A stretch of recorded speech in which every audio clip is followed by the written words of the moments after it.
Hey everyone, so you might have heard about me and my channel from the videos that I made called How to Build a Persona.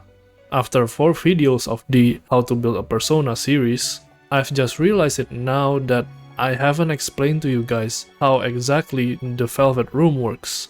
I've always assumed that you either already know how to at least utilize the Velvet Room, or that you would experiment and explore the Velvet Room feature by yourself. To new players, especially those who just got to Persona 5 Royal just recently, my past 4 videos might be confusing to you, and I sincerely apologize for that. But to make it up, here is a video for that. Here is how the Velvet Room works. This is going to be a mess of a video, I'd have to admit, because there's a lot of things that I want to discuss in this video, and I don't really know how to structure this video properly. So I will do a segmented format for this video. And with that, let's start with introducing you to the Velvet Room.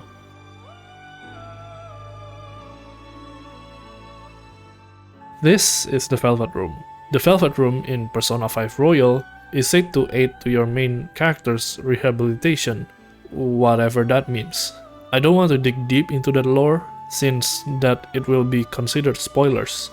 So, the Velvet Room gameplay-wise is where you manage everything that is related to your persona. In the Velvet Room, you will gain access to features that can upgrade your personas or consume personas to gain other items. These features are Fusion, Strengthen, Itemize, the Compendium, and Lockdown. Depending on the person, the Velvet Room might be one of the largest gameplay loop of Persona 5 Royal, because of the incredible possibilities that you can achieve with this feature.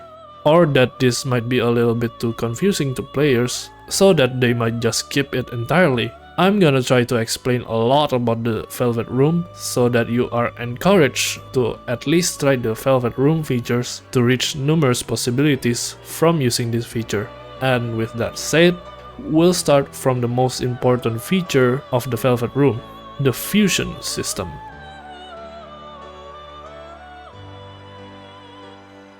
On the surface, the fusion system of Persona is very simple. Fuse 2 personas and it will become one persona with a potentially higher level than before. So far, with only this knowledge, you can already play the game normally without any hitches. But with the 2 additional benefits from doing a fusion, the system opens up to many more possibilities of builds in the player's playthrough. These benefits are Arcana Burst and Skill Inherit. Arcana Burst connects to the other system of the game called Confidence or Social Links. Fusing to a persona that belongs to an Arcana that you've started a social link will grant you EXP boost for the resulting persona. That means your persona after fusion will be granted 1 or even multiple levels, so that the persona is even stronger. Then, for the second benefit, Skill Inherit is what opens up most of the possibilities that the game has to offer. Skill Inherit means that you can transfer skills from the sacrifice persona into the new persona.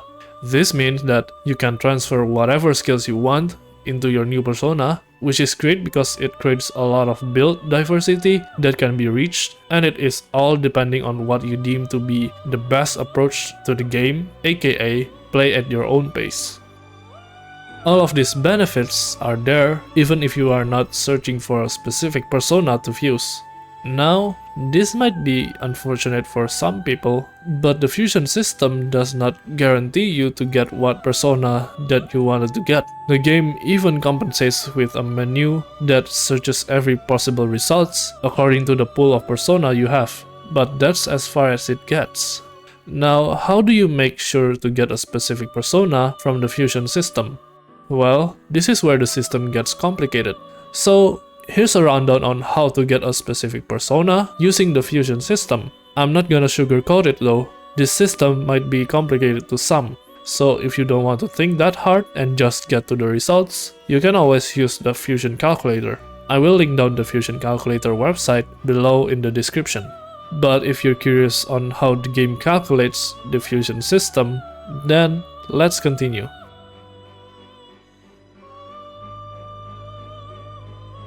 So when you open the fusion menu in the Velvet Room, you'll notice that there's a bit of info of which arcana each persona is in. This is important because the fusion system calculates the result of the fusion based on the arcana of the sacrificed persona. For example, take the very first fusion you'll most likely do in the game, Arsene and Pixie. Arsene is a fool's persona and Pixie is a lover's persona. Fuse them up and you'll get Agathion, which is a chariot persona. Now, when you take another fusion combo with a higher level, but with the same arcana combination, Fool plus Lovers will always result in a chariot persona. For a long time, I thought there was like a numerical formula to get these results, but apparently not. Instead, they fixed the results so that the results are consistent. Combine all of the fixed results, well, we got a huge chart of what will be the resulting arcana through fusion of two arcanas. This is a huge chart that thegamer.com has made to show you which arcana will be the result of fusing which arcanas. So with this chart, you'll most likely get the persona that you want with a little bit of this knowledge. But this chart hasn't explained the level of the resulting persona. This is just to explain which arcana will show up when fusing two arcanas. So, how about the levels? The levels that are calculated for the fusion result is actually just as simple as the average of the default level of the two sacrificed persona added by 1 or 0.5 if the result is on a decimal level of 0.5. After getting that number, the system will search for the nearest persona that has a higher number of levels than the number that you'll get from the previous calculation. For example, take Slime from the Chariot Arcana. One of the fusion combination for Slime is Bicorn and Pixie. Bicorn is level 4 and Pixie is level 2. The average level of those two is 3. If we were only to put the average level, the result by that logic should be Agathion on the Chariot Arcana. With the +1 or 0.5, the result will be much more accurate since by having the result be 4 instead of 3, the system will search for the next persona that is leveled either equal or higher than 4 and should be of the Chariot Arcana. Hence, Slime is the result of that fusion. This also works if the result itself is of a much higher level than the two sacrificed persona. That's mostly because that Arcana does not have a lower leveled persona, which you might have noticed in your playthrough if you come through Anubis while still being low leveled. So far so good, but I'm not happy to inform you that the average level system is getting wildly inconsistent when you fuse two personas of the same arcana. Back to the previous chart that we've seen before about the resulting arcana when fusing, you'll notice that two of the same arcana will create a persona of that same arcana. But because the sacrificed persona is of that arcana as well, there's a lot of exceptions needed to be held for the fusion system. Take for example, a fusion with Kinky and Shiki OG. Kinky is level 25 and Shiki OG is level 18. With the rule that was being set, the resulting average level should be 22, because the average level is 21.5 and added by 0.5. By that logic, the result should be Kinky since level 25 is the nearest to 22.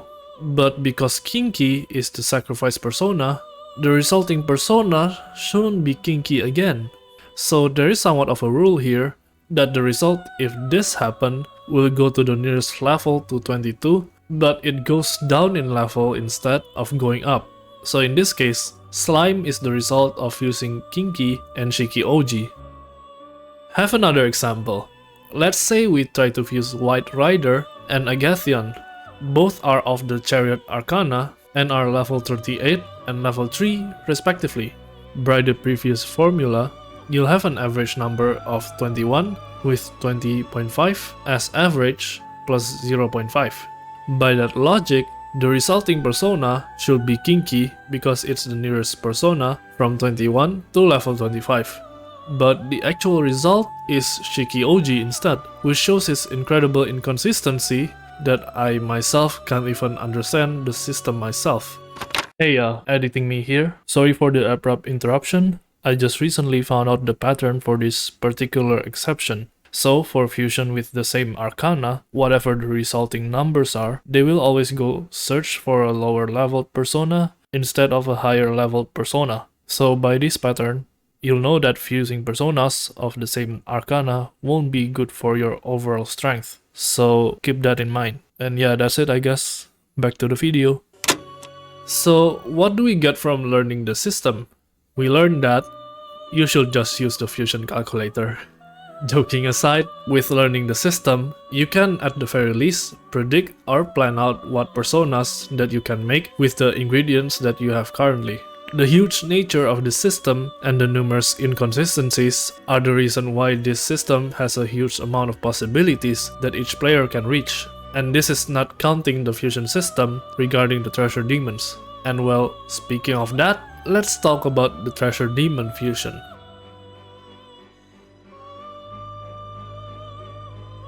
So, even though it is an addition to the already complicated and inconsistent system, the treasure demon fusion is comparatively simple and easy to understand. Treasure demons, when fused with normal personas, will either rank a persona up or down by 1 or 2 ranks of the same arcana. For example, Slime, a chariot persona, when fused with a regent, a treasure demon, will rank it up by 1 rank. So the resulting persona will be Shiki OG.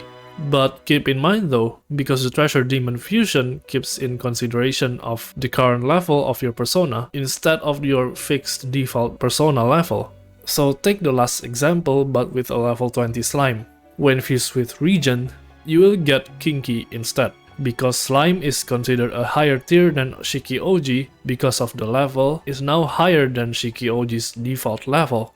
Oh, and what determines the rank increase or decrease is already predetermined within the system. It is somewhat like the Arcana system, where you'll need a chart to know what behaves like what. And so, this is the chart.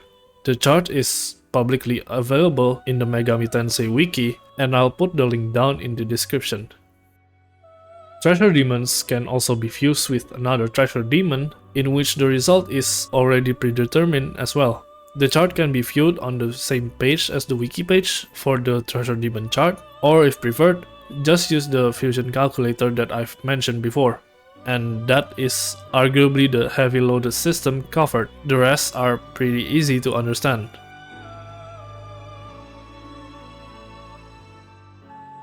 The group Guillotine is a system to fuse a persona with more than 2 personas as sacrifice. In Persona 5 Royal, the group fusion behaves differently than the previous Persona games. Previously, Triangle Fusion or fusion with 3 personas behaved like normal fusion but with 3 personas instead of 2. But in Persona 5 Royal, I presume for a streamlined and clear system, the group fusion have predetermined results and these results are not available from normal fusion.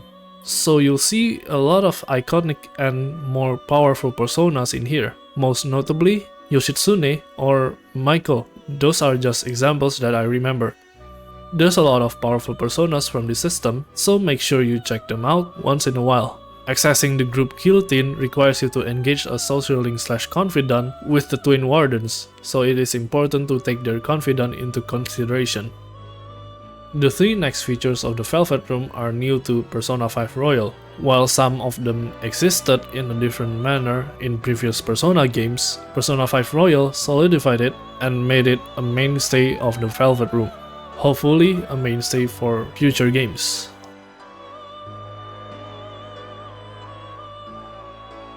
So the first one, sticking to the fusion system, there's a system called the Network Fusion. This is arguably very powerful and game-breaking, so depending on your playstyle, you might not want to use this system.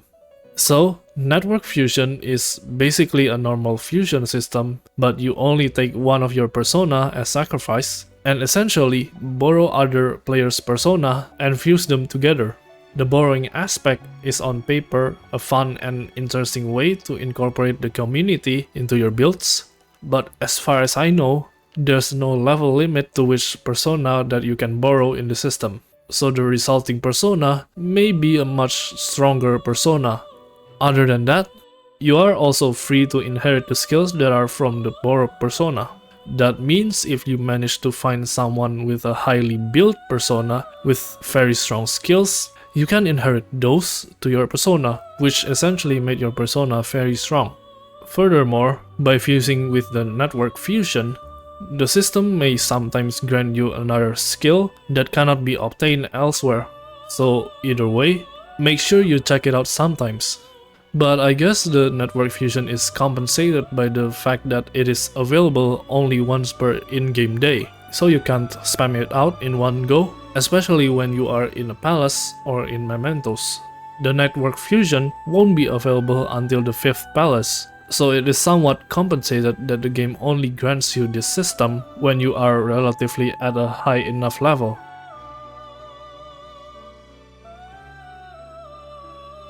The Velvet Room did not only offer the fusion system. Persona 5 Royal also introduces the Itemize system that utilizes your persona to get other items that can be beneficial to your playthrough. With this system, you sacrifice your persona and you can get either weapons, protectors, accessories, or skill cards. The items that you'll get from itemizing a persona is predetermined from each persona, so you'll need to plan ahead of time before you sacrifice one persona for an item. The fusion calculator had the items listed, but it is listed individually within every persona, so navigating the page might take more time for that. So I'll link to another website that has the items listed so that you can plan it better in a list type of format. The electric chair for the itemized system will be available on the 2nd palace, so it is a nice tool to have quite early in the game.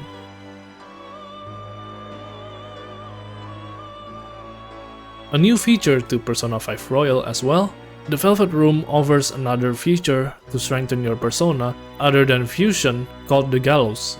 Since fusion's problem was that your persona will be lost as the sacrifice, this new feature is the answer to that by only sacrificing one other persona. So only one persona will be lost. In this feature, the persona that was going to be strengthened will not be lost, and instead will receive EXP and additional skill depending on the sacrifice persona. The EXP bonus will also be amplified depending on your confident ranks on the arcana of the persona that was going to be strengthened.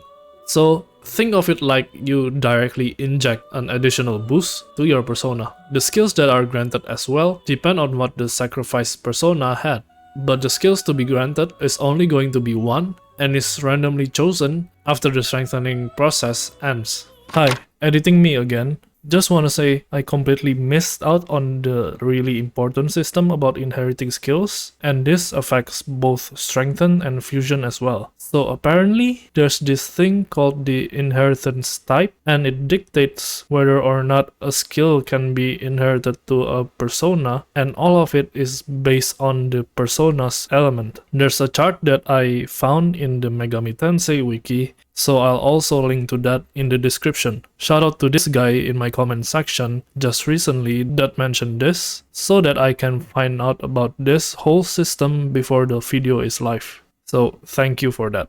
Okay, back to the video. If you want a certain skill but instead get another one, you can do that again through the strengthening process until you get it, or save scamming works if you don't want to spend the extra cost.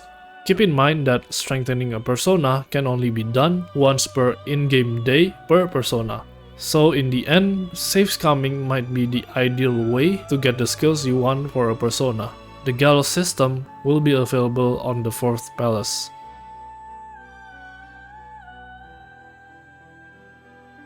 So remember that the fusion system or any other system will sacrifice your persona so that your persona will be lost after the process. Well, the Compendium is the feature that provides you to get those persona back with a little fee. Every persona that you have fused or caught while in the metaverse will be registered into the Compendium, and you can freely buy them whenever you need it, either for fusion, for strengthening, itemizing, or for advancing your confidence quickly. It is a quick and effective way to get the personas that you had previously rather than catching them and fusing into them. Quick note that you'll need to know about registration of personas though. Personas, when you catch them or fuse into them for the first time, will automatically be registered by the system. But when you make any changes to that persona, like giving them skills, giving them stat boosts, or even leveling them up, you will need to register them again to the Compendium so that the latest version is registered. This is also the case for a downgraded version of a persona compared to the one registered. So you have to pay attention to that, and you can just not register the persona so that the one in the Compendium will not be lost.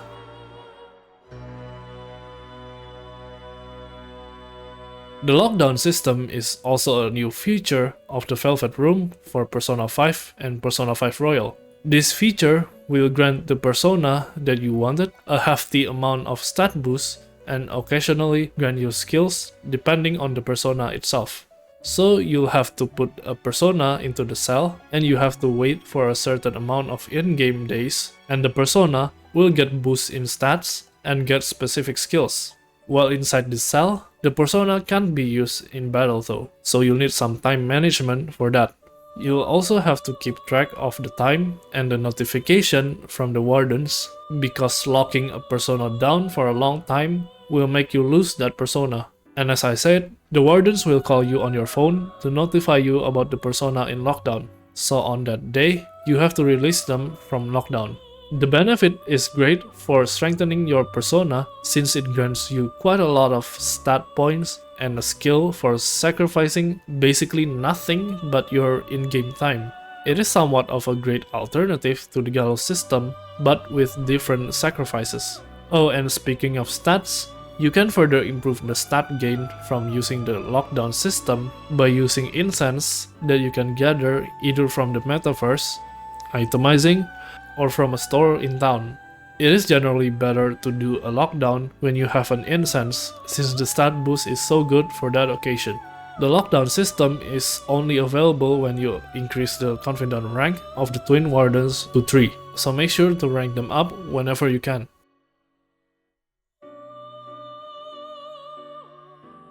Brand new to Persona 5 Royal, the Fusion Alarm is an occasion to encourage you to utilize the Velvet Room features that I've explained before. This is by upping the effects that you can get from those features. For Fusion, the fused persona will get more stats after fusion, and you'll have a choice of some of your persona skills being randomly changed or not.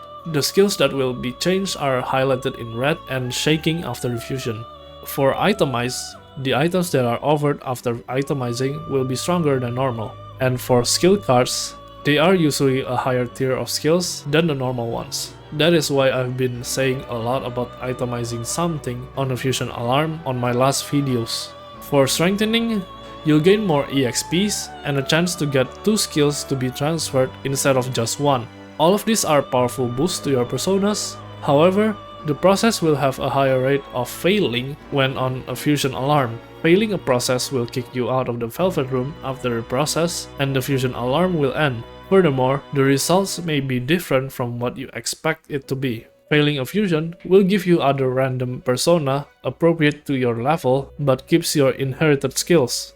There's also a chance for the skills to be changed entirely, making for a funny meme build for a persona. Failing an itemized process will simply grant you random items instead, most likely random skill cards or incense. Failing a strengthening process will not grant the persona EXP or skills, but will grant the persona stat boost instead. So in the end, you might want to utilize this feature, but with further planning to anticipate the failure of the process. Fusion Alarm will only be available on the 3rd palace, and can have a chance of occurring after a battle encounter with an enemy in the metaverse.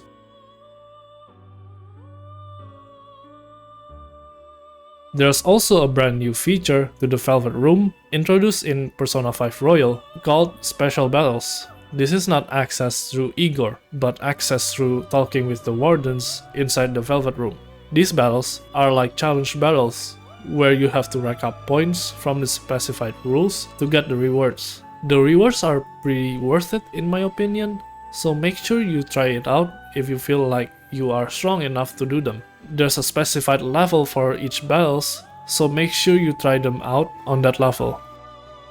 And that is all of the features of the Velvet Room. I think I've covered all of them, but if there's something you guys don't understand about some parts of the Velvet Room, feel free to leave a comment asking them. I'll read the comments and I'll try to reply to them whenever I can. And yeah, thanks for watching. See ya!